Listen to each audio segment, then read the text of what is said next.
कृष्णम वंदे जगद्गुरुम।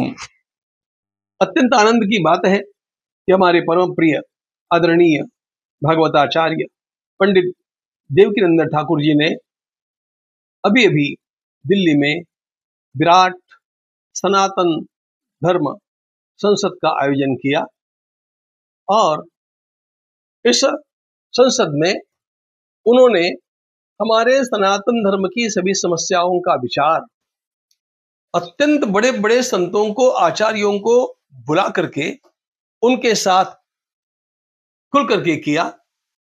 यह विचार मंथन जो कि अत्यंत श्रेष्ठ संतों के द्वारा किया गया, हमारी इस परंपरा की रक्षा के लिए अत्यंत आवश्यक था। हमारे धर्म के ऊपर कितने आघात भिन्न भिन्न प्रकारों से किए जाते हैं, ये हम आए दिन देखते हैं, लेकिन हम लोगों को कुछ सूझता नहीं था कि इसका उपाय क्या किया जाए।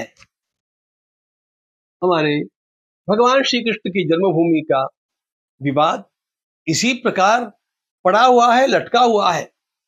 कौन उसे मुक्त करेगा, यह एक प्रश्न रहा। तिरुपति के देवस्थान में किस प्रकार प्रसाद में मिलावट हुई, उसका भी हम लोगों के लिए एक अत्यंत बड़ा क्लेश का अनुभव होता रहा। लेकिन ऐसा क्यों होता है? हमारे अन्य श्रेष्ठ मंदिरों में जितनी भी धनराशि आती है, उस धनराशि के ऊपर विभिन्न सरकारों की पाबंदी क्यों है, उनका नियंत्रण क्यों है? Hindu money for Hindu cause, इसके लिए कोई संघर्ष करेगा कि नहीं? हम स्वतंत्र तो हुए, लेकिन केवल सनातन धर्म के देवस्थान ही स्वतंत्र नहीं हुए। और भी एक बात है, विभिन्न स्कूलों में, विद्यालयों में अन्य धर्मों के उपासना संप्रदायों के जो ग्रंथ है उनको खुलकर पढ़ाने की छूट है, लेकिन हमारे संविधान की धारा 30A के अनुसार केवल सनातन धर्म के ग्रंथों को पढ़ाने की छूट नहीं है। यह सब क्यों भेदभाव किया जा रहा है, इसका प्रश्न कोई खड़ा करेगा कि नहीं? हम कौन थे, क्या हो गए हैं और क्या होंगे अभी, आओ विचारे आज मिलकर ये समस्याएं सभी।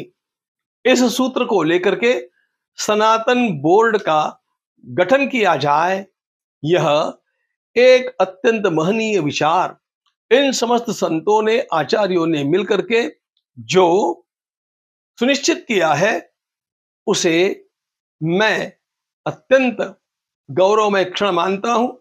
मैं उसका पूरा समर्थन करता हूं, मैं उसके साथ हूं और इन समस्त समस्याओं का विचार करने के लिए जो पहल की गई है, उस पहल में सहभागी सभी संतों का आदर करता हूं।